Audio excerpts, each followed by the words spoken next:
bertanya, sesat di jalan. Sedia payung sebelum hujan, itu yang paling gampang aja. Ya kan? Itu jadi inspirasi itu. Dan banyak ya, hidup sekali hiduplah yang berarti ya. Berani hidup tak takut mati. Takut mati jangan hidup. Takut hidup mati saja. Nah gitu ya. Contohnya itu ya. Masih banyak kalimat-kalimat yang mengandung pesan-pesan yang dinamis gitu loh. Di Masjid Al-Mutakin tarawih malam ini, bertemu kawan-kawan hati pun senang. Siapa suka silaturahmi, rezekinya luas, umurnya panjang. Itu ya. Itu aja kita dapat inspirasi itu membangun silaturahmi, barokahnya dahsyat. Apalagi Al-Quran yang kita baca, Masya Allah. Itu ya. Ada lagi nggak kalimat intermezzo lain Pak? Berakit-rakit ke hulu, berenang-renang ke tepian. Cepat-cepatlah ke penghulu bagi Anda yang masih bujangan. Nah, contohnya begitu ya. Buat janda dan duda, tunggu giliran. Toyib ya. Ini amalan yang kedua. Satu, menghidupkan malam. Dua, tilawah Al-Quran. Yang ketiga, Masya Allah, kita sudah harus mengkalkulasi anugerah yang telah Allah titipkan kepada kita lewat skala khusus namanya zakat.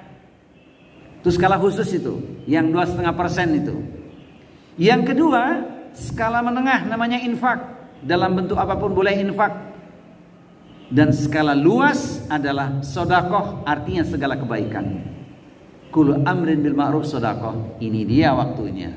Digambarkan Rasulullah itu ketika bulan Ramadan, khususnya 10 hari terakhir itu, kedermawanannya seolah-olah melebihi kecepatan angin yang berhembus. Ingin semua diberikan oleh beliau. Kita tentu tidak sekelas sahabat ya. Kalau sahabat Utsman bin Affan mengatakan apa? Aku masih merasa malu kalau yang aku makan, yang aku minum, dan yang aku pakai sama dengan yang aku sedekahkan di jalan Allah. Ini kata sahabat Utsman bin Affan. Berarti 50-50 alias 50%. Itu masih merasa malu di hadapan Allah. Kita tak usahlah 50%, 2,5% saja. Masya Allah. Artinya kita sudah waktunya mengkalkulasi supaya kita tidak terkena ancaman. Quran surat Ali Imran ayat 180. Quran surat At-Taubah surat 9 ayatnya 34-35. Berat nanti hukumannya di akhirat. Makin kita mensyukuri nikmat Allah dengan sedekah yang kita tunaikan, skala khusus zakat, skala menengah infak, skala luas sedekah, maka Allah akan berikan pada kita balasan yang luas tanpa batas, khususnya di bulan Ramadan. Asyamuli wa ana ajzi bihi. Puasa itu untukku, maka aku yang akan mengganjarnya. Rangkaian ibadah puasa termasuk di dalamnya adalah sedekah yang kita tunaikan. Apalagi Ustaz? Wah, ayatnya banyak nih. Coba nanti dibuka Quran surat Saba, surat yang ke-34 di ayat nomor 39. Wa ma anfaqtu min syai'in fahuwa yukhlifuhu wa huwa khairu razikin. Apapun yang kuinfakkan, kita infakkan, kalian infakkan, maka Allah pasti menggantinya, dan dialah Allah sebaik-baik pemberi rezeki. Di bulan Ramadan magnet suasana imannya dahsyat kan? Kita cari-cari itu siapa 8 asnaf itu. Quran surat 9 ayat 60. Itu untuk khusus zakat. Tapi infak sedekah boleh kepada siapapun, termasuk memberi iftar kepada orang yang berbuka puasa. Nilai pahalanya dahsyat, seolah-olah kita mendapatkan pahala orang yang berpuasa tersebut. Nah, ini diantaranya. Maka sedekah menjadi amalan yang ketiga yang harus sungguh-sungguh kita tunaikan, jangan sampai kita sia-siakan. Saya mendoakan Bapak Ibu sekalian, semoga tahun ini zakat malnya 25 juta. Amin ya rabbal alamin. Berarti Allah titipkan berapa Pak? 1 miliar, kan gitu ya. 1 miliar 2,5%-nya adalah 25 juta. Ini bagi yang nggak punya utang lagi, tabungannya 1 miliar, itu zakat malnya 25 juta. Tapi orang takwa tak usah repot mengkalkulasi, sekalipun dalam keadaan sempit tetap berinfak. Alladzina yunfikuna fis-sarra'i wadh-dharra. Saya ingin menutup dengan kalimat sederhana di nomor yang ketiga ini. Ada sebuah hadis yang sangat populer, sering disampaikan oleh para dai. Boleh ngiri pada dua golongan. Satu, orang yang Allah anugerahkan kekayaan, kemudian dia gunakan hartanya di jalan Allah, alias kaya dermawan. Kita boleh pengen seperti dia. Niat saja sudah dapat pahalanya itu. Yang nggak boleh, Bapak Ibu sekalian, pengen pindah nikmat, itu nggak boleh itu. Ya Allah, miskinkan dia, kayakan gue. Nah, itu nggak boleh itu. Tapi kalau pengen seperti dia boleh, baru niat sudah dapat pahala. Maka kita ikut senang, ikut bahagia kalau saudara kita Allah anugerahkan kekayaan.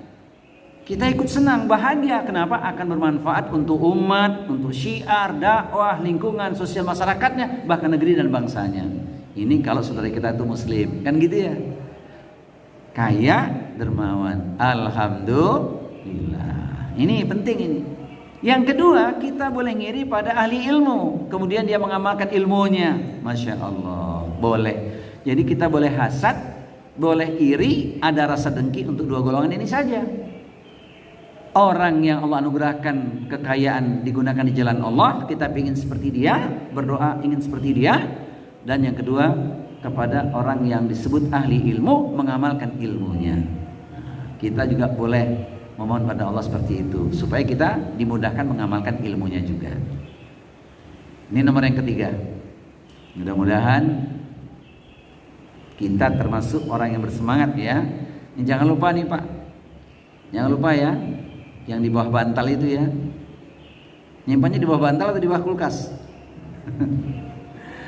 Ya. Nah, yang terakhir, yang keempat. Yang keempat, Bapak Ibu sekalian, perindu surga pecinta ilmu adalah tunjukkan sikap kepedulian. Ini nomor yang keempat ini. Namanya al-muwasah.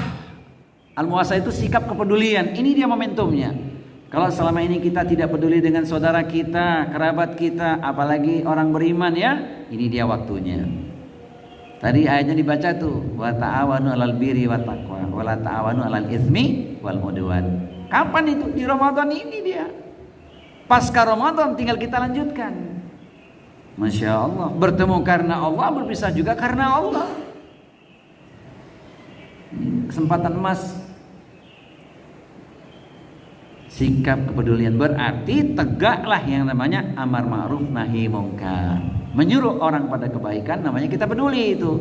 Mencegah kemungkaran agar tidak terjadi sesuatu pada diri kita, keluarga kita, lingkungan kita. Apalagi di bulan Ramadan. Alhamdulillah ya, dengan adanya pembatasan, larangan dan bla bla bla bla, ya kita ikutilah supaya kita tidak terkena dampak buruknya juga ya. Kata Allah di Al-Quran nih, kalau kita tidak peduli dengan lingkungan,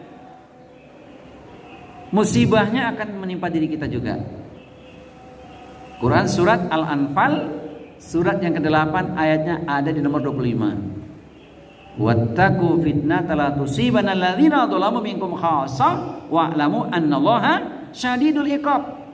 Dan takutlah kalian, waspadalah kalian ketika musibah itu ditimpakan tidak hanya kepada orang-orang yang zalim saja, tapi bisa menimpa secara keseluruhan. Ini namanya sikap peduli, amar ma'ruf nahi mungkar. Mudah-mudahan ya 4 hal ini dapat kita tunaikan sehingga amal yang tersisa itu maksimal. Semoga kita termasuk yang sukses meraih Lailatul Qadar. Amin ya rabbal alamin.